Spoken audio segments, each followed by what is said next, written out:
Well, we are here today because she's been popping off all day, okay, because of a major announcement from one of Nicki's artists or former artists, we might say. Child, by the end of this video, you tell me what you think, okay?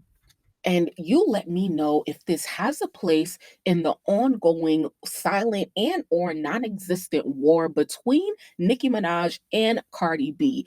Did Cardi steal Nicki Minaj's artist on purpose or nah? So let's get into it, okay? Oh, and I'm gonna tell y'all right now, it's gonna be several parts to this conversation because Ice Spice is kind of entering the chat because she did an interview mentioning Nicki and talking about their relationship and why things didn't pan out as expected. All right. And now, so this situation, along with this other situation with Nicki's other artists and Cardi's one of, her collaborators, is now waking up a new conversation on Nicki Minaj and the status of her label Heavy on it. So this is going to be part one of the video where we specifically discuss Nicki Minaj, Lourdiz working for Cardi, and what that means for both sides. And then part two, I'm going to put it on Patreon exclusively because I want to have a deeper conversation. As y'all know, I love me some label talk and label politics. So I can't wait to bless my inside thoughts tier on Patreon with this juicy conversation. Ooh, I'm in love right now. So let's get into it. Okay, so bitch, what had happened? So, bitch, I'm sleeping. I wake up. It's like 4 o'clock in the morning, and I see my group chat going off, and I see the whole timeline in shambles. All right. So, what happened is Lourdiz posted on her Instagram story. If Lourdiz is the drama, right? This is obviously what happened was after Cardi announced her features, a lot of the collaborators that are going to be on that album, started posting as well. Now, all of the features on Cardi's album probably posted an Instagram story like that. And remember, in my last video, when we talked about the track list for Cardi's album, we came to the conclusion that it was too early for her to post the track list. So, for those of you who don't know who Lourdiz is a Hispanic songwriter who has been in the industry for some time. Now, I discovered Lourdiz, I want to say back in maybe 2020 or so when Sweetie released an EP and Lourdiz was featured on there. She was a featured artist. She wasn't just a writer, she was a featured artist. Lourdiz has worked with a lot of artists in the industry, including Sweetie. She also has written for Doja Cat and obviously for Nicki Minaj as well. At some point, her and Nicki crossed paths, and I believe this was after Lourdiz had worked for Sweetie and I discovered her. At some point, her and Nicki crossed paths and Nicki decides to sign her to her record label Heavy on It, along with about 4 other artists at the time. Nicki introduced us to Lourdiz. She introduced us to Take Cobain, London Hill, as well as Nana Fofi. Nicki also brought her on tour with her to select cities, not all cities. So here they are boarding one of her private jets. Lourdiz as well as Tate Cobain came to select cities to perform their collaborations with Nicki from the album Pink Friday 2. Now, Lourdiz wrote on Cowgirl, one of their most popular collab, which I hate that song for several reasons. And then they have other unreleased collabs, obviously. And she was also on Pink Friday Girls and some other shit. I think she was on R&B as well. Now, here is where Nicki Minaj announced that Lourdiz was officially joining her crew Heavy on It. And this is back in December of 2023 in her press run in New York City for her album Pink Friday 2. She spoke to Ebro on Apple Music. So let's hear what Nicki said. You've made some pop records in the past. Oh my gosh, what is it with this word? Do you tell men that they've made pop records? Absolutely. Who? What's the last man you've told you've made pop records? Drake. When? Don't play with me. I'll be honest. This record is phenomenal.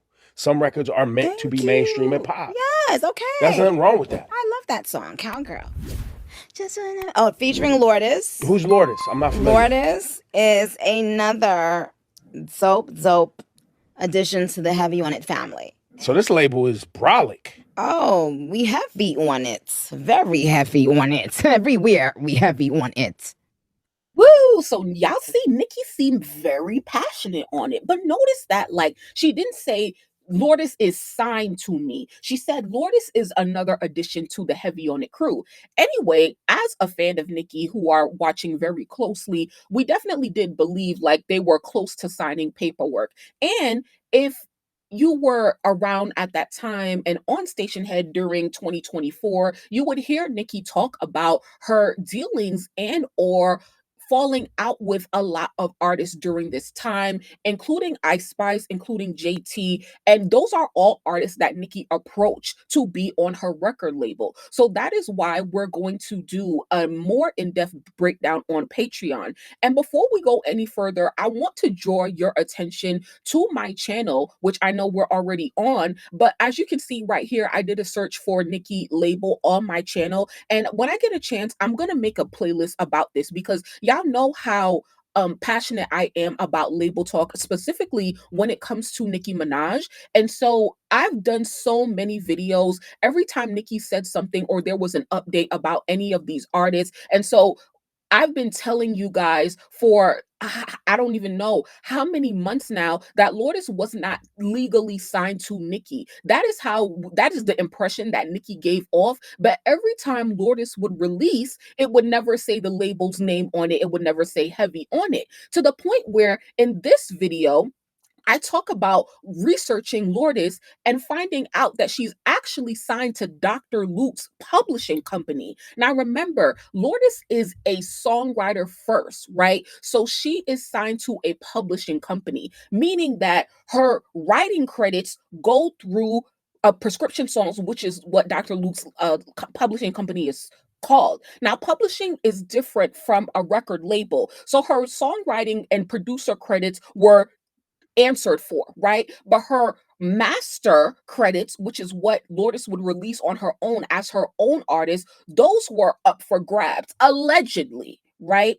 And so it did kind of make sense in this scenario for Nicki to come in and pick up Lourdiz because although her publishing was already taken, it did seem like her master credits, which would be anything released as an artist, it seemed like Lourdiz definitely needed development and a home to call. So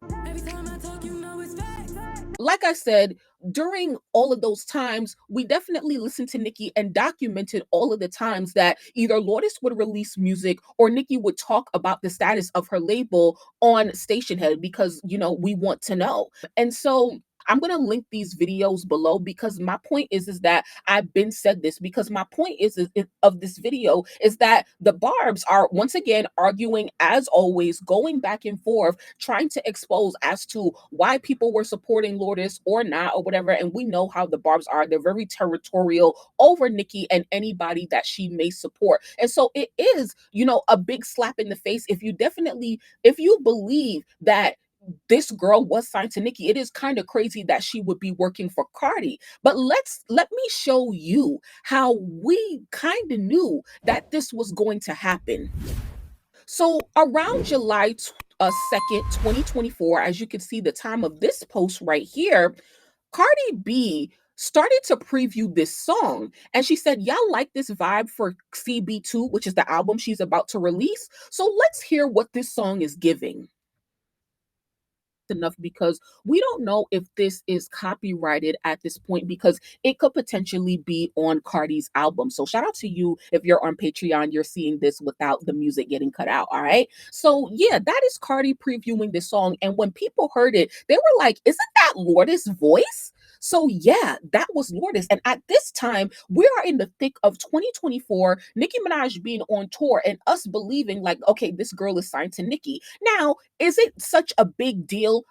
No, because we know in the industry, if you know about the industry, you know that songs are literally swapped like coins in your purse, right? Every time you exchange, that's how songwriting and producing goes in the industry. And so my thing about this is, once again, a lot of Barbs are up in arms because they feel like this girl has betrayed Nicki. Whereas for me, it's just like, I'm going to give her a little bit of the benefit of the doubt because once again, we don't even know if this song or whatever song that she got with Cardi, was that created before she even signed to Nicki? Remember, or allegedly signed to Nicki, because there was never any legal paperwork signed in the first place. And that is the most important part that I need y'all to understand. Because when you understand the facts of the business, then you'll be able to understand what's happening without having your feelings in it. That's why I'm just over here like chuckling and laughing, because like I said, I've been told y'all this 8 months ago. Now let's go through the scenarios, right? If she is signed to Nicki, right, it's not all such a bad thing. Because why? Because let's say she was signed to Nicki legally, right? Nicki in 2022, when she was kind of getting fed up with the female rappers being entitled to features from her, she went on her Queen Radio on AMP at the time and said something about how she wants to own people's publishing, own these girls' publishing, right? So that would be a way to do it, which would be to sign a songwriter who works with these girls and a lot of people, because if she signs Lourdiz, then she would own the publishing that is administered when she works with anybody like a Cardi B. However, knowing what I know about the facts of the business, once again, I already told you that Lourdiz publishing is already taken care of by Dr. Luke and his company, Prescription Songs. And the thing about Nicki that you have to understand, which is the common thread in most of these scenarios with all of these artists, is that with Lourdiz, with Tate Cobain, and with Ice Spice, they were already in some kind of deal before Nicki approached them. So Lourdiz was already signed to Prescription Songs for publishing. Tate Cobain was already signed to Sony for publishing. Ice Spice was already signed to 10K Projects, Capitol Records, and whoever else for publishing and her masters, right? So it would be hard to construct a deal with Ice because she's already taken care of both in publishing and her master recordings. But for Tate Cobain and Lourdiz, yeah, their publishing is already signed away. However, their master is available. But my point in bringing this up is that if Nicki said she wants to own these girls' publishing, it honestly wouldn't make sense to sign Lourdiz, because once again, she's already signed by Dr. Luke. So how could you squeeze yourself in there, right? Anyway, that's how I'm saying all of this because Nicki, she never goes in depth. And once again, like, she don't have to, because we're just fans. But I'm letting you know why these aspirations that Nicki had with these artists don't make sense, and why that's been proven, because none of it has worked out. They never got to a point where they signed a contract, right? So that's why I'm laying it all out for you, because number one, nobody else is going to do it. So yeah, it is kind of unfortunate that, Nicki would take people under her wing and expose them to her fan base so that they can get support. We know that the Barbs is a very, very supportive fan base to only who Nicki co-signs. But at the end of the day, it is up to Nicki to make sure that she takes care of her business before she makes it public anybody who she is going to work with and co-sign, because, if things don't go her way, the Barbs is going to be up in arms. So I talked way more than I actually thought I was going to. So I really am interested in your comments, questions, and concerns about this. Please do let me know in the comments. Please keep it cute though. Once again, the girl has worked on Cardi's album. She will be credited on Cardi's album. But either way, let's say if Lourdiz was legally signed to Nicki Minaj, or even if she's not, I don't understand why fans expect other artists to just sit down and not work with anybody else. The bad part about working with Nicki Minaj is that once you do work with her, both her and her fans expect this undying loyalty that just isn't possible. Once again, I opened the conversation talking about how common it is to exchange songs the way that you exchange change in your purse, right? And so it's like, why should artists totally alienate themselves from the industry because they have worked with Nicki Minaj? It is not realistic, and it's also not helping their careers, and it's not helping their pockets. I mean, where is Lourdiz even with the Nicki Minaj cosign? Yes, she came on tour. Yes, she got some support from Barbs, and she also even released music while Nicki was, claiming her and stuff like that. But the music never came from, it never said heavy on it. It never did. It always said Lourdiz music on it, when it came to the copyright and when it came to the label that is supposed to be administering the music. So these artists, they have to make money, and they're obviously still finding their way in the industry, and they want to be artists, right? Like they want to be successful. And right now we know that Nicki Minaj is on hiatus, and who knows when she's coming back. And honestly, Nicki could have been working on her label while she was on hiatus, but she chose not to. So are these artists are they supposed to wait and starve themselves until Nicki Minaj is ready?